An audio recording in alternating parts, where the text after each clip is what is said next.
Coffee पर Kurukshetra show में मेहमानों द्वारा व्यक्त की गई राय और कमेंट्स उनके निजी विचार हैं। मेहमानों की राय को इंडिया टीवी या शो के होस्ट की राय न मानी जाए। इंडिया टीवी का मकसद किसी भी व्यक्ति या वर्ग की भावना को ठेस पहुंचाना नहीं है।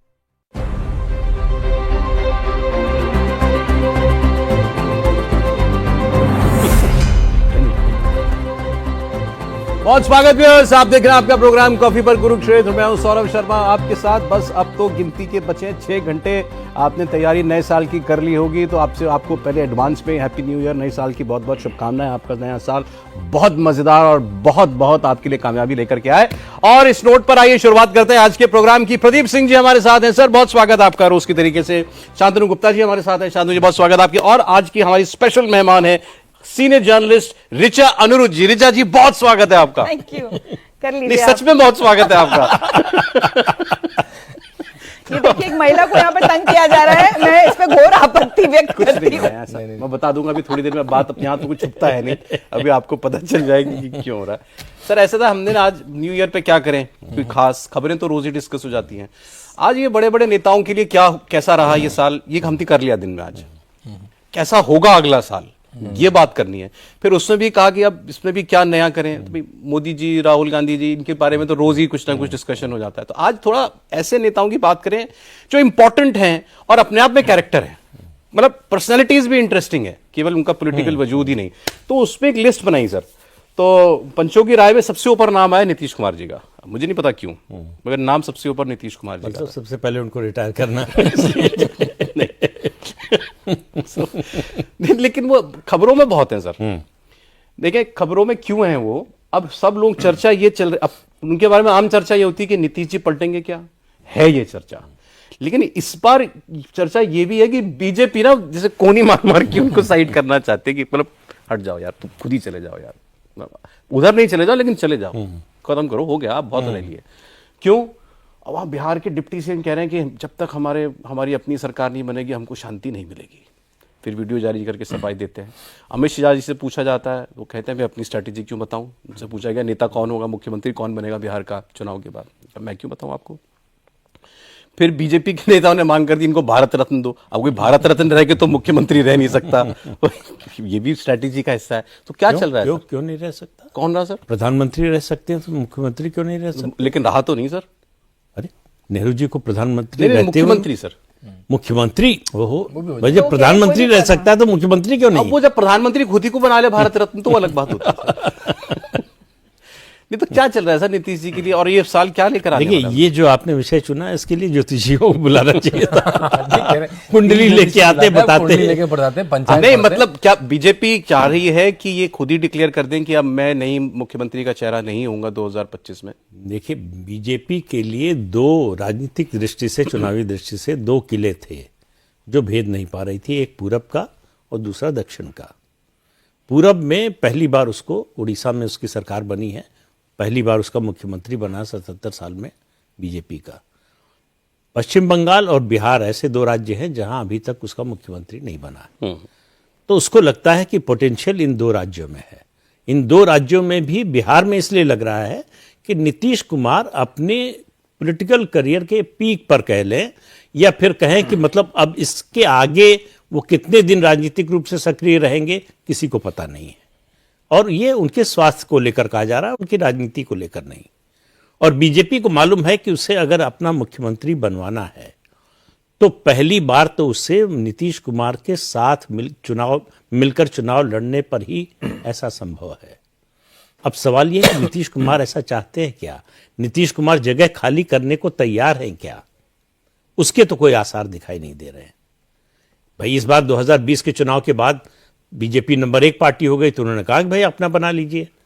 तो ये तो जो है एक तरह की चुनौती थी, ऑफर नहीं था कि बना के देख लो कितने दिन चलती पता चल जाएगा। तो अब ये सब निर्भर करेगा कि चुनाव का नतीजा क्या आता है। और जनता दल यूनाइटेड के जो नेता हैं, मतलब विधायक, सांसद और दूसरे संगठन में जो लोग हैं, वो भी अपना राजनीतिक भविष्य देख रहे हैं। जिसको 10 साल, 15 साल, 20 साल राजनीति करना है, उसको मालूम है कि नीतीश कुमार नहीं रहेंगे राजनीतिक रूप से सक्रिय उस समय तक। तो उनमें से ज्यादातर लोग ऐसे हैं जो बीजेपी के साथ लंबे समय से राजनीति कर रहे हैं ज़्यादा कंफर्टेबल महसूस करते हैं। आरजेडी के साथ जाना नहीं चाहते क्योंकि ज़्यादातर अति पिछड़े हैं या महादलित है। उनका आरजेडी का जो सोशल बेस है उससे तालमेल बैठता नहीं। तो उनमें से कुछ तो जा सकते हैं, लेकिन उनकी संख्या बहुत कम होगी। तो अगर उनको चुनना पड़ेगा आरजेडी और बीजेपी में से, तो बीजेपी को चुनेंगे। ठीक है, यही बीजेपी की उम्मीद है कि ऐसे में जनता दल यूनाइटेड के लोग, उनके नेता, उनके कार्यकर्ता, उनके समर्थक, वो भारतीय जनता पार्टी को प्रेफरेंस देंगे। लेकिन नीतीश कुमार से अलग होकर अगर बीजेपी सोचेगी कि चुनाव लड़े, अपना मुख्यमंत्री बना लें, तो कम से कम 25 में तो नहीं होने वाला। इस चुनाव में नहीं इस चुनाव में नहीं होने वाला। आपको इस चुनाव से पहले, यानी इस 25 के नवंबर में भी आप पूछ रहा था कि आपसे कि तो नवंबर में चुनाव होगा, इस साल में आपको कोई बड़ी उठापटक होती आसार दिखते हैं क्या? नहीं, मुझे नहीं लगता। जो भी बदलाव होगा वो चुनाव नतीजे आने के बाद ही होगा। और कोशिश बीजेपी की ये होगी कि नीतीश कुमार की सहमति से हो। सहमति से होगा तो उनकी पार्टी को आत्मसात करना, वो जैसे जनता पार्टी के समय में एक बड़ा जुमला चला था कि बड़े घटक छोटे घटकों को घटक गए। तो अगर घटकना है जनता दल यूनाइटेड को, तो उसके लिए उनकी सहमति जरूरी है, वरना तो संघर्ष होगा।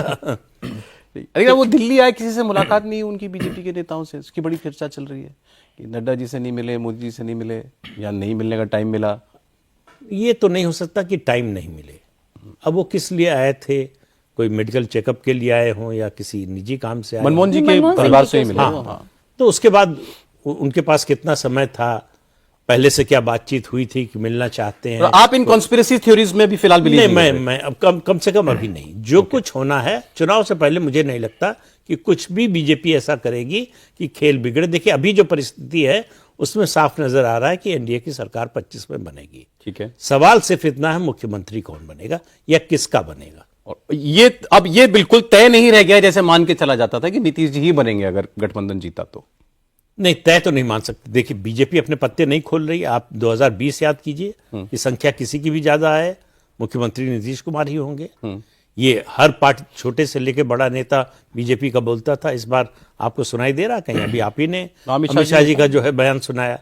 तो इसका मतलब है कि बीजेपी ने अपने पत्ते नहीं खोले हैं। उन्होंने तय कर लिया है हमको क्या करना है, लेकिन उसको सार्वजनिक नहीं करेंगे। रिजा जी, अब नीतीश जी, एक चीज पूछना चाह रही हूँ इनफैक्ट आप लोगों से भी कि अभी अगर 24 का एक बैगेज कहें तो ये छात्रों का जो प्रोटेस्ट चल रहा है, ये कितने बड़े बैगेज की तरह नीतीश जी के साथ आगे जाने वाला है? इतना बड़ा नहीं है, या जिस तरह से हैंडल या मिस हैंडल हो रहा है। ऐसा है कि देखिए, इस तरह के आंदोलन का असर तब होता है जब सामने कोई फायदा उठाने वाला हो।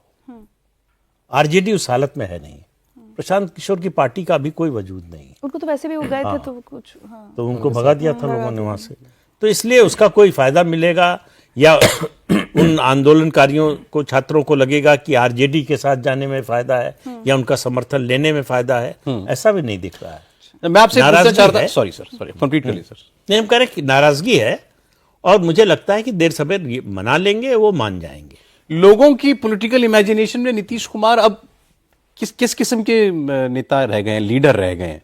भाई एक टाइम पर अगर आप आम लोगों की बात करें तो एक तो वो ट्रस्ट फैक्टर तो है ही कि कब किसके साथ हैं आपको पता नहीं है, तो वो एक सबसे ज्यादा है। और मुझे लगता है क्योंकि बिहार का उतना मैं मतलब यूपी और हम लोग के ज्यादा बात कर सकते हैं, बट जितना कभी लोगों से जब बात करते हो, आम लोगों से जो पत्रकार नहीं है या सोशल मीडिया पर नहीं है सौरभ, तो ज्यादातर यही होता है कि पता नहीं किसके साथ है, आज किसके साथ है, कल किसके साथ होंगे, कब क्या कर जाएंगे। तो एक वो ट्रस्ट इशू तो नीतीश जी के साथ तो रहता है लोगों को। मतलब पॉलिटिकल फॉल जिससे कहते हैं, वो नीतीश जी ने जैसा किया अपने साथ, अब वो ठीक है, अब वो पावर में है, अब वो भी कितनी बची है पावर ये भी नहीं कह सकते। सौरभ, जैसे मैं तो गवर्नेंस बहुत ट्रैक करता हूं, तो अगर गवर्नेंस बाबू या गवर्नेंस पे पहली किताबें लिखी गई तो नीतीश कुमार पे लिखेंगे, चंद्रबाबू पे लिखेंगे। तब तो नरेंद्र मोदी सीन पे थे भी नहीं, योगी आदित्यनाथ सीन पे थे भी नहीं, कि उन्होंने कैसे गन कंट्रोल करा, कैसे उन्होंने साइकिलें बांटी। वो हार्वर्ड तक की स्टडी है, उस पर उन्होंने साइकिलें बांटी। लेकिन उसके बाद जो फॉल हुआ जो इमेज बन गई उनकी पलटी कुमार, मतलब उनके साथ वो शब्द बोलना भी अच्छा नहीं लगता था स्टार्टिंग में, लेकिन उन्होंने इतनी बार, मतलब वो लॉन्गेस्ट सर्विंग चीफ मिनिस्टर है, लेकिन दोनों कैरिकेचर सा बना लिया उन्होंने कैरिकेचर बना लिया। मतलब आपको प्रेम से कुछ कुर्सी से हो गया कि आप मुख्यमंत्री बने रहे हैं, आप किसके साथ हैं फर्क नहीं पड़ता, तो वो ऐसा थोड़ी है कि जनता को दिखाई नहीं देता, वो चाहे बिहार की जनता हो अब बाहर वो की। जैसे सर ने कहा वो 73 साल के हैं, उनकी उम्र भी हो गई, लेकिन वो एक बहुत अच्छी लेगेसी नहीं छोड़ सकते थे जिस तरह से उन्होंने पहले शासनकाल में करा। हाँ। मतलब बड़ी बड़ी गवर्नेंस की स्टडी उनके नाम है। जब मैं यूके में पढ़ता था तो बिहार की केस स्टडीज हम पढ़ते थे, लेकिन यूट वो से सब कि अपनी घूमने आखिरी लगे। इनिंग्स खेलेंगे इस साल नीतीश कुमार। मेरे ख्याल से एक तो उनकी उम्र भी उनके साथ नहीं है, मतलब वो है। अगर मेंटली एक्टिव भी रह पाए तो वो भी एक चैलेंज बहुत सारे लीडर्स के बारे में डिस्कशन करना है, लेकिन अभी सर आपने कहा जैसे इन्होंने पूछा स्टूडेंट प्रोटेस्ट के बारे में, तो आपने कहा कि उसका लाभ लेने वाला वहां कोई नहीं है। तेजस्वी यादव नहीं है इस पोजीशन में ना। तेजस्वी यादव 2020 के विधानसभा चुनाव में लग रहा था कि राइजिंग स्टार है, और उसके बाद से जो गिरावट शुरू हुई उनकी पॉपुलैरिटी में, वो लोकसभा चुनाव से साबित हो गई। देखिए, पॉलिटिक्स में एक ही पैमाना होता है, चुनाव। आप भले कहें कि भाई हर पार्टी चुनाव हारती है जीतती है, नेता जीतते हैं हारते हैं, हार किस तरह की हुई, केवल हार का मतलब नहीं होता। आपसे अपेक्षा क्या थी? आप याद कीजिए 2009 का लोकसभा चुनाव, उत्तर प्रदेश की बात कर रहा हूं। मायावती उस समय मुख्यमंत्री थी, पूर्ण बहुमत की पहली बार सरकार बसपा की बनी थी, और लेफ्ट पार्टीज और कुछ और पार्टियों ने मिलकर उनको प्रधानमंत्री पद का उम्मीदवार घोषित कर दिया था जी। उसमें चुनाव लड़ी। उस समय उनकी लोकसभा सीटों की संख्या थी 18 या 19। ये माना जा रहा था कि 50 से 55 सीटें उत्तर प्रदेश से वो लेकर आएंगी, लेकिन उनकी सीट 1 या 2 सीट बढ़ी सिर्फ, और वहां से बीएसपी की जो गिरावट शुरू हुई वो आज तक जारी है। बट सर ऐसे देखें तो फिर तो मतलब 19 में ऐसे ही मोदी जी ने सुपड़ा साफ किया था बिहार में सबका, तब तो 39 सीटें 40 में से 39 जीत थी, गए थे। एनडीए की। बट देन 20 का चुनाव हुआ और आरजेडी की बड़ी कमबैक हैंडसम नहीं सीटें हो आई सकता थी। है क्या? नहीं, कमबैक की भी एक सीमा होती है और परिस्थिति होती है, और आपका कितना, मतलब आपका कमबैक के लिए, मतलब आपका जो पिछला ट्रैक रिकॉर्ड है या जो लोकप्रियता है, जनाधार है, उससे आप आगे जा रहे हैं क्या, तो कमबैक हो सकता है। अगर आप पीछे ही पीछे जा रहे हैं, भाई 40 में से 4 सीटें लोकसभा की अगर आप जीतते हैं, तो आप कैसे उम्मीद करते हैं? जो पार्टी 75 सीट जीती थी विधानसभा की, वो सिर्फ 4 सीटों पर सिमट जाती है, और अलायंस के बाद, और इसके बावजूद कि वो 3 चुनाव में सबसे कमजोर चुनाव था भाजपा का और नरेंद्र मोदी के नेतृत्व में, तब आपकी ये परिस्थिति है। ठीक है, तो इसलिए जो है कोई उम्मीद नजर नहीं तेजस्वी जी को भी बहुत कैचअप करना है। ठीक है, अब अरविंद केजरीवाल जी, ऋचा जी के ऊपर कैमरा आएगा अपने आप। ठीक है, नहीं अब सब दिल्ली एनसीआर में रहते हैं, तो केजरीवाल जी पर तो बात करनी ही चाहिए हमको, और अब चुनाव में सबसे तो नजदीक नया चुनाव, कुछ उन्होंने फिर छोड़ दिया है, कुछ वो रोज कोई एक नई घोषणा नया। कर रहे हैं, और इसी को लेकर के लोगों ने कहना शुरू किया भाई इतने तो हमने अंडर कॉन्फिडेंट केजरीवाल कभी नहीं देखे। अंडर कॉन्फिडेंट अब होना भी चाहिए सौरभ। जिस तरह से एक तो सारे दावे, आप कोई भी पुराना वीडियो निकाल दीजिए, इतने साल, इस साल में आप 2023 या 24 में आप यमुना में डुबकी लगाएंगे, आप वो पानी भी पी लेंगे, यमुना की हालत आप वैसे अभी हर भी यमुना साल जी बोला है की उन्होंने, हर कम साल। से कम। अभी मैं रिसेंटली कौन सा एक इंटरव्यू देख रही थी, कहते अभी सिर्फ 9 साल ही तो हुए हैं हमें, हाँ, बोला उन्होंने। मतलब अब आपको 9 साल कम लगे। पहले आप कहते थे हम अगले साल ये कर देंगे, ये पोल्यूशन पे ऐसा कर देंगे, पराली के लिए हमने ये साइंस एंड टेक्नोलॉजी, तो कितनी बातें, कितना यकीन करें आप पर? बहादुरी वो तो बहादुर मुझे- आदमी है, इंटरव्यू तो देते हैं। पराली ये मैं वाले- कह सकती हूँ, biggest disappointment in Indian politics for me has been Arvind Kejriwal. बल्कि लोग इंडियन कहते हैं politics is full of disappointers, आप उसके that's बावजूद why I'm आप कह saying रही हैं। biggest, हाँ, मेरे बिगेस्ट, लिए, उनसे आशा ज्यादा थी, उनसे आशा उम्मीद, ज्यादा थी। exactly, क्योंकि उम्मीद थी। आई थिंक मॉडर्न टाइम में एक मूवमेंट के बाद कोई व्यक्ति आया तो एक तो बीआरएस आया, क्योंकि उन्हें एक अपने स्टेट का मूवमेंट करा, और ये केजरीवाल आया एक मूवमेंट के बाद आए, तो लोगों ने तो ये डिसअपॉइंटमेंट टू द के मूवमेंट बाद आल्सो बनी पार्टियां और सरकारें चली नहीं। नहीं है, ठीक है, चाहे वो झारखंड मुक्ति चाहे मोर्चा हो, झारखंड मुक्ति मोर्चा हो, जनता पार्टी हो, उससे पहले आप एजीपी को देख लीजिए। वहां तो स्थिति यह थी कि जब चुनाव जीते तो आधे से ज्यादा मंत्रिमंडल मुख्यमंत्री सहित हॉस्टल से निकलकर शपथ लेने गया था राजभवन। आंदोलन से निकल कर आए थे, सीधे चुनाव पहली बार लड़े और सत्ता में आ गए। अरविंद केजरीवाल चूंकि ब्यूरोक्रेसी का पार्ट रहे हैं, तो उनको मालूम था कि ब्यूरोक्रेसी को कैसे मनूवर किया जाता है, तो वो चालाकियां वो जानते थे। और अब पता नहीं ये शब्द इस्तेमाल करना चाहिए या नहीं, लेकिन राजनीति में बड़ी कॉमन बात है धूर्तता। वो अगर आप में बहुत ज्यादा आपने ऐसे कहा सर, बुरा भी नहीं लगा। वो इंडिया टीवी के इंटरव्यू में मोदी जी ने कहा था ना रजत जी से इनके लिए कि बड़े वाले चोर हैं, तो वो जानते भी थे वो कैसे करना है उनको सब। तो इसलिए जो है अरविंद केजरीवाल को मालूम है कि उनको, मतलब वो मानते हैं कि लोगों की मेमोरी बड़ी शॉर्ट होती है। हमने जो पिछला कहा लोग भूल जाएंगे। अरे नहीं सर, अब तो वीडियोस इतने वायरल। नहीं, मुझे मेरा ये कहना है, हमेशा बीजेपी पे ही होता रहता है हिंदू मुस्लिम करते हो आप, हिंदू मुस्लिम करते हो। अब कल मैंने अरविंद का एक ट्वीट देखा, अरविंद केजरीवाल का, कि मैं पुजारियों को ये दूंगा और बीजेपी वालों कुछ बोलना मत, हिंदुओं का पता नहीं पाप लगे क्या। पिछले 10 साल से वो इनका पाप लगेगा। नहीं तो मौलवी कह रहे हैं कि हमें भी नहीं मिला, जिसको दे रहे थे तो वो भी कह रहा है हमें नहीं बट मिला। सीरियसली ये उनका चैलेंज है कि मैंने कहा महिलाओं को पैसे दूंगा, आपने केस कर दिया मेरे ऊपर, अब मैं कह रहा हूं मैं तो पंडितों को भी दूंगा, करो केस करके दिखाओ, हिम्मत है तो। नहीं तो ये क्या करने की कोशिश कर रहे हैं ना आप, ये आप स्टंटमैन मुझे वाली बताइए करने की politics कोशिश अच्छा, क्या एक कर बात का मुझे, आज हर राज्य में जिस मॉडल पर चुनाव जीते जा रहे हैं, या वो उसका एक कंट्रीब्यूशन होता है, ये फ्री मॉडल, इसके जनक हैं भाई ये। तो इससे क्यों उम्मीद ना हो उनको कि मैं आऊंगा चौथी बार भी? नहीं, ये देखिए यही परसेप्शन है कि इसके जनक हैं और इसी से जीतते हैं। आप बताइए, उत्तराखंड में भी यही किया, उत्तर प्रदेश में भी यही किया, गुजरात में भी यही किया, गोवा में भी यही किया। कहां जीते? पंजाब और दिल्ली को छोड़कर कहीं नहीं जीते। पंजाब में भी महिलाओं को जो 1000 रुपए देने को कहा था 2022 के चुनाव से पहले, आज हम 2024 खत्म हो रहा, आखिरी दिन है, आज तक तो मिला नहीं। तो मेरा मानना है कौन जीतता है कौन हारता है दिल्ली के चुनाव में, किसकी सरकार बनती है, उससे ज्यादा परीक्षा ये फ्री बीज की जो राजनीति है उसकी है। कि क्या इसके सहारे आप लगातार चुनाव जीत सकते हैं या कोई चुनाव जीत सकते हैं। आप हर पार्टी कोशिश करती है, लेकिन वो जो सफल हो जाता है सिर्फ वही याद रहता है। आप याद कीजिए 2014 चुनाव से ठीक पहले Congress party food security act लेकर आई थी कि ये गेम चेंजर होगा, गरीबों को सस्ता अनाज देंगे या मुफ्त अनाज देंगे। क्या असर हुआ उसका? या राजस्थान में अभी जो 23 में चुनाव, अशोक गहलोत ने 10,000 महिलाओं को आपने ये इंपॉर्टेंट बात कही, ये फ्री के पॉलिटिक्स का सबसे बड़ा इम्तिहान है, और इसमें अगर ये पास हो गए तो मतलब अब देश फ्री की उस पर ही चलेगा। पास हो गए तो ये एक बड़ा खतरनाक ट्रेंड बनेगा, सब लोग अपनाने की कोशिश करेंगे। पर मुझे इस बार उम्मीद कम है अरविंद केजरीवाल, मुझे बहुत कम है ना, उम्मीद कम है आपकी, क्योंकि अब हो गया। नहीं, अगर जो उम्मीद है वो भाजपा की कम तैयारी से दिक्कत ही एग्जैक्टली पिछली बार भी भाजपा की लगा तैयारी था। अभी भी क्या पता वो कुछ कर भाजपा रहे हैं का अंदर अभी खाने तक में, कोई लेकिन चेहरा- सामने से नहीं दिखती कोई वो चेहरा तैयारी। क्यों ऐसी नहीं कौन दिख सी तैयारी कर रहे हैं जो बड़े मौके पे बताएंगे रहा? दुनिया दिल्ली को? में कितने साल से भाजपा, इतने साल हो गए, एक चेहरा क्यों नहीं अरविंद केजरीवाल के सामने, एक पर्सनालिटी क्यों नहीं खड़ी कर पाती? एक बार दिया था मैडम को। प्रोजेक्ट, मतलब किसी के साथ टिकते नहीं, मतलब कंटिन्यूटी का सवाल है। आप ऐसे व्यक्ति को, मतलब हो सकता है वो चुनाव हार जाए, हो सकता है इस बार भी जिसको प्रोजेक्ट करे वो भी हार जाए, लेकिन आप फ्यूचर के लिए लीडर इसी तरह तैयार करते हैं ना कि अगर मतलब एक इम्तिहान में फेल हो गया तो फिर इम्तिहान में बैठने ही नहीं देंगे, तो फिर तो वो कभी पास ही नहीं होगा। और दूसरी दिक्कत यह है कि बीजेपी में जिसको भी प्रदेश अध्यक्ष बनाते हैं वो मान लेता है कि अब मैं मुख्यमंत्री बनने वाला हूं, हाँ, उसके हिसाब से काम करने लगता है, तो वो प्रदेश अध्यक्ष भी नहीं रह जाता। और फिर सबसे बड़ी बात है, कोई साहब सिंह वर्मा के बाद कोई जनाधार वाला नेता बीजेपी के पास दिल्ली में है नहीं, और नेता जो है कोई 6 महीने में, साल भर में बनता नहीं, 10 साल 15 साल लगाना पड़ता है। इसी का फायदा अरविंद केजरीवाल अगर उठा लें तो उठा लें। एक्चुअली दोनों ही, कांग्रेस में भी आप इस तरीके से देखें तो कोई नहीं, बहुत टावरिंग लीडर है कोई नहीं। नहीं। तो अब ये केजरीवाल जी की बात हुई, सबका कहना है बड़ा मुश्किल है केजरीवाल जी के लिए।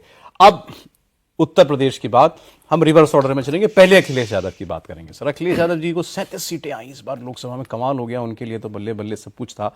उसके बाद उपचुनाव हुआ, नहीं उसमें कामयाबी उनको मिली, मगर लोकसभा चुनाव की उपचुनाव के नतीजों से तो आप तुलना नहीं कर सकते। कहाँ हेड, मतलब पॉलिटिकल ग्राफ कहें या सेंसेक्स कहें, किस डायरेक्शन में है अखिलेश यादव? देखिए, ऐसा है कि अगर आप बाढ़ के पानी से नदी के जलस्तर का अनुमान लगाएंगे तो आप गलत साबित होंगे हमेशा। मैं मानता हूं 2024 का लोकसभा चुनाव जो है, जिन लोगों को सफलता मिली वो बाढ़ का पानी था। हल्का सा टेस्ट हुआ उत्तर प्रदेश में बाई इलेक्शन में, 9 में से 7 सीट हार गए, ये बात नहीं है। जो सीट बीजेपी दशकों में नहीं जीती थी वो जीत गए, ये भी बड़ी बात नहीं है मेरे लिए। वहां से समाजवादी पार्टी के उम्मीदवार की जमानत जब्त हो जाए, ये बड़ी बात है।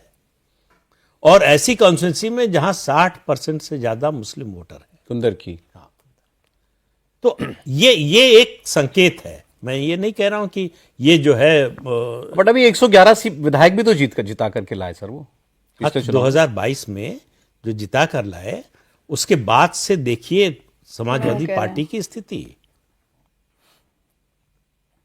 अगर कांग्रेस के साथ अलायंस करने की क्यों जरूरत पड़ी? 111-12 सीट लेकर आए विधानसभा में, सबसे बड़ी मतलब विपक्ष की सबसे बड़ी पार्टी, नंबर 2 की पार्टी थे आप।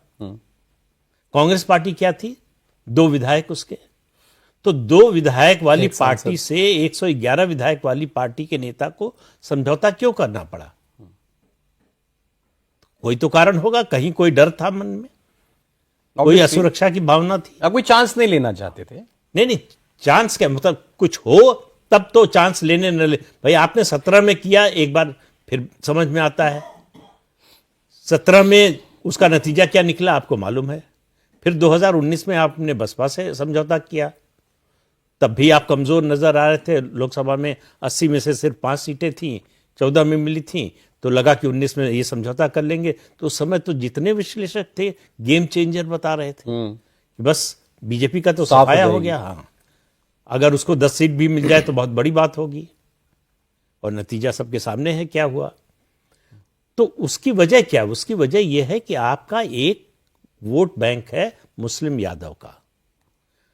इस बात को मायावती भी नहीं समझ पाई, अखिलेश यादव भी नहीं समझ पा रहे कि जब तक अपना सोशल बेस आप एक्सपेंड नहीं करेंगे, आपका विरोधी अपना सोशल बेस एक्सपेंड कर रहा है लगातार।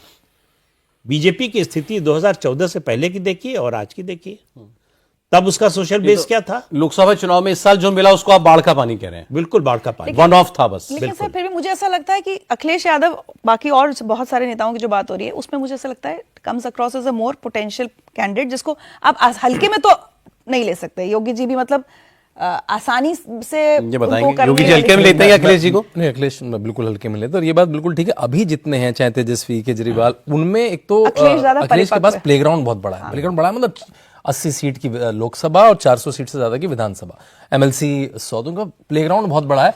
और देखिए, किसी के पास तो विपक्ष का वोट जाता है, तो विपक्ष का पूरा वोट लेने के बाद भी वो 100 सीट पर खड़े रहेंगे तो बड़े दिखेंगे। 4-5 राज्यसभा की सीट होंगी तो, और उनकी उम्र भी उनके साइड है 55, योगी जी से 1 साल वैसा ही छोटे हैं रेस वो में 2 ही लोग दौड़ रहे हैं, 1 साल तो छोटे हैं वो। रेस में तो इसलिए वो, क्योंकि उनका स्टेट बड़ा है तो वो नंबर 2 पे रहेंगे और बड़े दिखेंगे हर समय। उनके पास लोकसभा की सीटें होंगी तो अगले 10 वो साल चैलेंज तो है उनके लिए, अखिलेश के लिए। दिखते रहेंगे। और बीजेपी थोड़ी पीछे हुई कभी भी तो वो बाजी आगे मार ले सकते हैं। लेंगे। तो लेकिन पूरी इतनी मजबूत है बीजेपी उत्तर प्रदेश में। योगी जी क्या सोचते हैं अखिलेश जी के बारे में? देखिए, वो योगी जी जैसे नेता जब भी ना किसी के बारे में बड़े सम्मान से बात करते हैं, वो कभी बहुत छोटी बात नहीं करते हैं, अरे वो या तो जब भी बात हुई है, बल्कि एक बार तो मतलब मैं अगर निजी देखूं तो अखिलेश जी ने मेरी किताब का नाम लिया विधानसभा में। और योगी सरकार आपने तो अपने ऊपर किताब लिखवा ली, the monk who became chief minister. तो अध्ययन करते हैं, देखते हैं उनके आसपास की टीम ठीक ठाक है। उनके पास राजनीतिक लोग नहीं है पुराने, जो उनके पास पहले हुआ करते थे, जो मुलायम जी की टीम में हुआ करते थे, मुलायम सिंह यादव की, वो उनके आसपास नहीं दिखते। नए लड़के बहुत हैं सोशल मीडिया में, तभी आप देख रहे हो उनके ट्वीट, उनके गाने, उनकी कविताएं, वो सब तो वो शार्पली कर लेते हैं, लेकिन उनकी मेहनत करने की एक तो उनकी कैपेसिटी बहुत कम है। मतलब वो आजमगढ़ के सांसद थे, वो 2.5 साल में 2.5 बार भी आजमगढ़ नहीं गए। अभी वो चाहे तो देखिए, ऐसा नहीं उत्तर प्रदेश में कुछ गड़बड़ नहीं हो रहा, वो जाए वहां पे। जब हाथरस में मामला हो रहा था तो यूके में तो वापस तक नहीं आया, वहां से वो यूके से वापस नहीं आया वो। तो उनकी मेहनत करने की जो क्षमता है वो बहुत कम है। और हर चीज को मजाक में जो उड़ाने की बात है कि भाई क्रोसिन की टैबलेट काम नहीं कर रही क्योंकि भाजपा की सरकार आ गई, इस तरह की जो बातें, हल्की बातें करते हैं कि ये वैक्सीन ठीक नहीं है, इससे तो इम्पोर्टेंसी आ जाएगी। उत्तर प्रदेश जैसे राज्य का 5 साल मुख्यमंत्री रहा हो, जो लोकसभा में जिसकी पार्टी तीसरे नंबर की सबसे बड़ी पार्टी हो, उस पार्टी का नेता अभी कल के परसों बयान दिया है, प्रेस कॉन्फ्रेंस नहीं, शिवलिंग मुख्यमंत्री आवास के कितना ओछा हल्का। 4 बार आपके पिता वहां रहे हैं, आप रहे हैं, उससे पहले मायावती रही। तो सब समझ रहे हैं कटाक्ष था। और नहीं, अब चेहरा देखिए बोलते समय कटाक्ष एक खिल्ली आप जैसा करते हैं तो उसका कोई लेवल होना चाहिए ना। आप इस कटाक्ष से किसको घायल करना चाहते हैं, किस पर वार कर रहे हैं? वार नहीं करना चाहते, वो खुश करना चाह रहे हैं किसी को। किसको खुश करना चाह रहे हैं? मुसलमान वोट बैंक। मुसलमानों को खुश करना चाह रहे हैं। किसी मुसलमान से पूछ लीजिए इससे वो खुश हुआ क्या? और आप ध्यान दीजिए कि ये बयान आया कब? अगले दिन उनकी पार्टी का डेलीगेशन संभल जाने वाला। वो चेक देखा आपने? 15 लोगों ने जो बांटा है। नहीं, ऐसे करके 15 हाथ जा रहे हैं। 15 हाथ एक चेक पे। बड़ा शर्मनाक था। बीजेपी वाले भी करते हैं, इनकी भी धुलाई हुई थी तब, लेकिन वहां ऐसे ही बटा कल। Sorry sir. तो संभल जैसा मुद्दा बना है, उस पर अखिलेश यादव का क्या स्टैंड है? 1978 के दंगे में और उसके बाद जो दंगे 209 हिंदू मार दिए गए, उस पर अखिलेश यादव का क्या, उनकी पार्टी का क्या स्टैंड है? वो बोलते ही नहीं। स्टैंड तो तब पता चलेगा जब उस पर बोलेंगे। तो सवाल यह है कि मुसलमान को भी तो लगेगा कि हमारे ऊपर हमला हो रहा है, ये तो कुछ बोल नहीं रहे, कुछ खास तो वजह हिंदू के पक्ष में नहीं बोल रहे हैं, बल्कि जो कुछ हिंदुओं के साथ अत्याचार हुआ उस पर आप एक शब्द बोलने को तैयार नहीं। आपको हिंदू वोट चाहिए, बिना उसके तो नहीं जीत जाएंगे, ऐसा तो नहीं। सर मतलब 27 की लड़ाई में जो अखिलेश जी की गाड़ी का पेट्रोल खत्म हो रहा है बहुत तेजी से, बहुत तेजी से। ठीक है, आगे बढ़ते हैं। अब एक ममता बनर्जी, देखिए जैसे अभी आपने पूछा था ये बिहार में प्रोटेस्ट वाला, तो ममता बनर्जी को तो एक्चुअली रियल बहुत बड़ा प्रोटेस्ट झेलना पड़ा। वो आरजी कर हॉस्पिटल वाला जो था, लेडी डॉक्टर के साथ जो हुआ था, बट अब कोई बात नहीं करता उसकी। हम लोग तो यहाँ बैठे थे, बात की, कुछ नहीं हो रहा उस पर।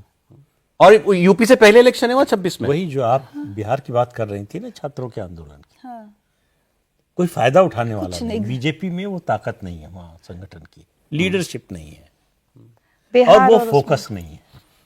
क्यों है? इतने बड़े घोटाले, सुप्रीम कोर्ट से हाई कोर्ट के निर्देश पर जो है जांच चल रही है, एसआईटी, सीबीआई, ईडी, सबके बारे में, सबकी जांच रोकने के लिए सुप्रीम कोर्ट तक गई, कहीं से मदद नहीं मिली। फिर भी ममता बनर्जी का वो बना हुआ है। नहीं तो ये उनकी कामयाबी है या बीजेपी का? दोनों बातें, उनकी कामयाबी भी है।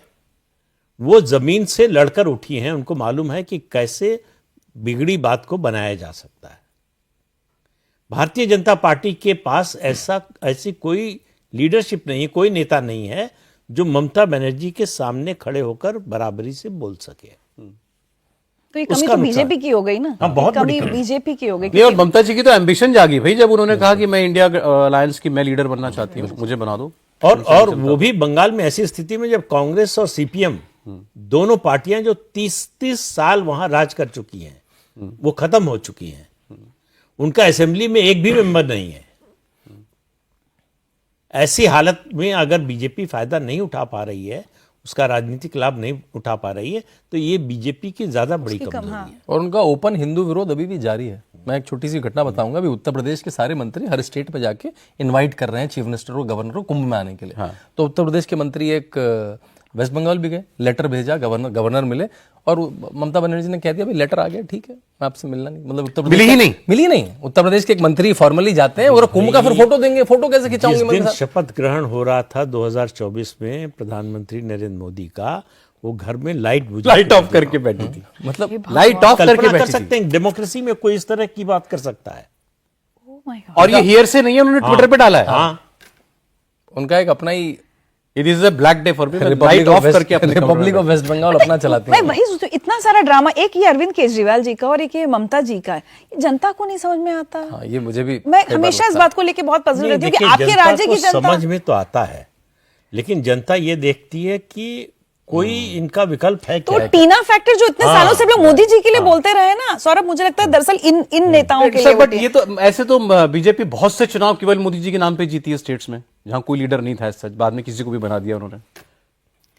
सवाल यह है कि एंटी इनकम्बेंसी कितनी ज्यादा थी वहां, ये भी एक फैक्टर होता है। तो ममता अभी ऐसी कोई अनपॉपुलर नहीं है, बल्कि रादर पॉपुलर ही लगती है अभी तो। हाँ, उनका जो वोट बेस है उसमें कोई डेंट हुआ हो ऐसा दिखाई नहीं दे रहा। इतने दंगे, सब कुछ, पोस्ट इलेक्शन अच्छा, पश्चिम बंगाल के लोगों को इस तरह की राजनीति की आदत पड़ गई है। दंगे, गोली चलना सड़कों पे। अरे 45 साल से लोग देख रहे हैं यही, इसी तरह से राजनीति। बट मैं ऋचा जी आपसे ही पूछना चाह रहा था, न्यू नॉर्मल हो गया है उनके लिए। ममता बनर्जी में मतलब वो उनको वुमेन आइकन की तरह क्या देखा जाता है? नहीं, मैं आपसे यही बोल रही थी, एज एक महिला आती नहीं, एक महिला होने के नाते, कोई भी महिला होगी किसी भी पार्टी की रिस्पेक्टिव, थोड़ा सा भी अच्छा काम या अच्छी विचारधारा, कुछ ऐसा लगेगा ना कि मुझे लगेगा नहीं जो भी है ये महिला है, irrespective of my political likings और डिसलाइकिंग।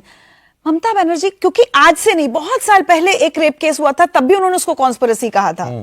वो कौन सा पार्क, मैं एकदम नाम भूल रही हूँ।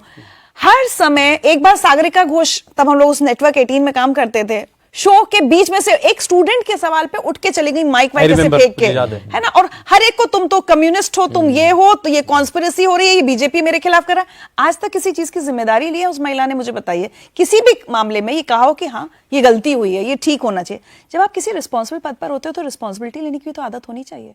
तो ऐसी महिला को मैं अपने आइकॉन की तरफ तो तो कौन है नहीं फिर देख आतिशी जी?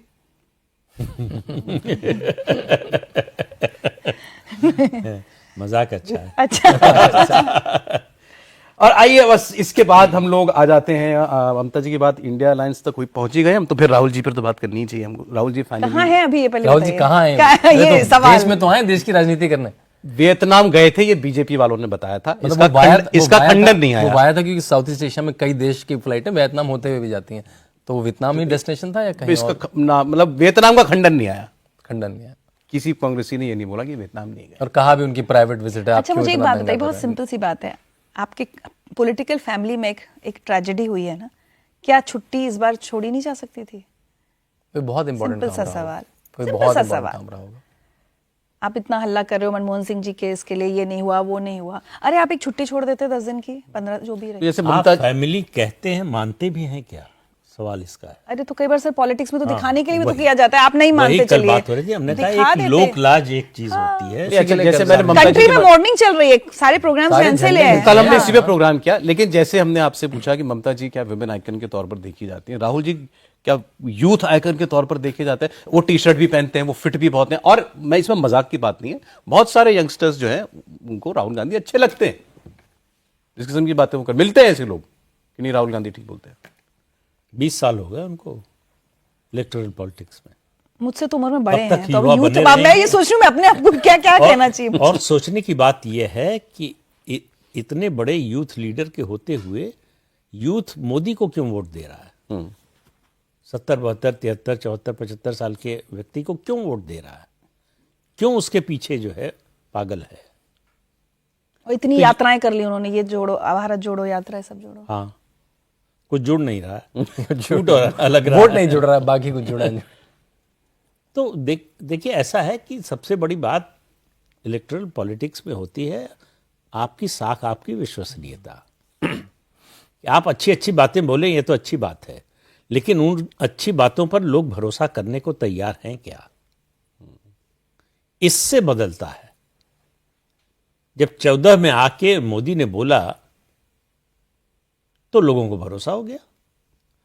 ऐसा लगता था कि जैसे लोग इंतजार में बैठे थे कि मोदी आए। तो सही बात है। राहुल गांधी तो कब से आए हुए हैं। कोई मानने को ही तैयार नहीं कि आ गए। हर चुनाव के बाद कहा जाता है कि राहुल गांधी पहुंच गए। इतनी चीजें प्लेटर पे मिली हुई हैं, मतलब मीडिया का पूरा एक सेक्शन कितना उन्हें हीरो बनाने में आज लगा भी- रहता है आज दिन भी- रात। आप ट्विटर एक्स पर मतलब देखिए, 99 सीट्स पे ऑलमोस्ट प्राइम मिनिस्टर ही बना दिया था। मतलब इतना 4 सब जून से होने के 14 बाद जून तक उसको तो प्राइम उसको मिनिस्टर भुना नहीं पा रहे हैं वो, ये बड़ी हैरानी की बात है। वो भुनाने के लिए भी तो कुछ करना बुलाने के पड़ता लिए है। उनके पास कर्नाटका है, तेलंगाना है, हिमाचल है, उसमें बिल्कुल लग के ऐसी सरकारें चला दें कि मतलब लगे ये भी हो सकता है सरकारें चलाना। लेकिन नहीं, वो तो उन स्टेटों में ही ना तो जाते हुए दिखते हैं, ना वैसा उनके चीफ मिनिस्टर से मिलता हुआ दिखते हैं। उनकी कोई स्ट्रेटजी, वही मीडिया बाइट, एक स्टंटमैन वाली जो पॉलिटिक्स है ना, वो आप वही वुमेन दिखती आइकॉन है की असल में। बात कर रहे थे ना, एक आईपीएस महिला का केस हिमाचल में हुआ था कि किसी विधायक से, कांग्रेस के विधायक से, इल्मा अफरोज। मैंने बहुत दिन, क्योंकि उनका मैंने इंटरव्यू किया हुआ था, तो मैं कई बार लगातार प्रियंका गांधी को, राहुल गांधी को टैग कर करके पूछती रही कि भाई कोई तो कहीं कुछ आया, आपने देखा कोई रिस्पांस आई है कि इल्मा का ट्रांसफर क्यों किया, पोस्टिंग क्यों की गई, उन्हें छुट्टी, फिर तो वो छुट्टी पे ही चली गई, खैर छुट्टी पे क्यों भेज दिया गया। तो ये आप कहती हो मैं महिला हूं, लड़ सकती हूँ, या राहुल गांधी कुछ तो जवाब दें, कहीं तो कुछ हो, कोई एक्शन हो उस पर। उनकी कथनी और करनी में इतना ज्यादा डेल्टा, इतना डिफरेंस है कि वो बिलीव हो ही नहीं पाता। नरेंद्र मोदी अपने इलेक्शन मैनिफेस्टो से लेकर स्पीच, वो सबको आप मैचअप करा सकते हैं कि उन्होंने 370 से लेकर मंदिर से लेकर घर देने से लेकर टॉयलेट सब दिखती है सामने से। ये तो मेरी आज की लिस्ट खत्म हो गई, टाइम भी खत्म हो गया। नया साल आ जाए, हम समझे नई लिस्ट लाने जा रहे हैं। सूची नहीं। बहुत शुक्रिया सर, और बहुत बहुत शुभकामनाएं आपको नए साल की। आपका साल बहुत बहुत जबरदस्त हो। ऋचा जी आपको भी हैप्पी न्यू ईयर। शांतनु जी बहुत शुक्रिया आपका, ऑल द बेस्ट। और आप सबके लिए बहुत सारी शुभकामनाएं हम सभी की ओर से। कॉफी दिनकर जी की कविता है, कविता मुझे याद नहीं है, उसकी एक लाइन याद है, ये नव वर्ष हमारा नहीं। लंबी कविता है, बड़ी गंभीर कविता है, वो कम से कम भारत के सभी लोगों को पढ़नी चाहिए। अच्छा, ये नंबर हमारा नहीं। हाँ, पढ़ें जरूर। और बहुत शुक्रिया आप लोग जुड़े आज भी हमारे साथ कॉफी पर कुरुक्षेत्र में। आज इतना ही।